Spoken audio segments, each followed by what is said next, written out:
More than 28,000 people have now signed an online petition calling for a ban on the development of AI superintelligence.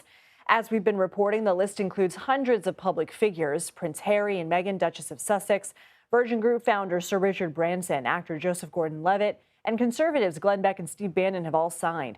Several prominent AI pioneers have also joined the call, and the petition says the prospect of superintelligence raises concerns over, quote, losses of freedom, civil liberties, dignity, and control, to national security risks, and even potential human extinction.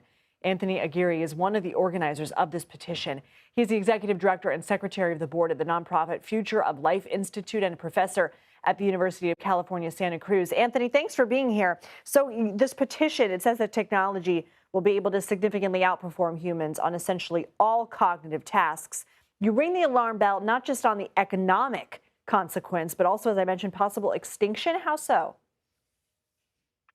Well, if we have AI that is smarter than the top human experts, and we may have that soon, we have currently AI that is smarter than everyone at some things, and it's catching up in other things like math and physics and programming. Not the best, but better than most people, and improving really fast.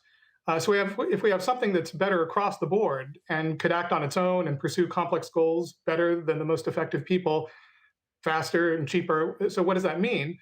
Well, we're already seeing AI replacing people in various roles: creators, therapists, companions, teachers, and so on. And companies are working really hard to build AI that can do the full range of things humans can, because they want to slot AI systems in for human workers. There's enormous money in that, for the companies. But then you have to ask, where does this end?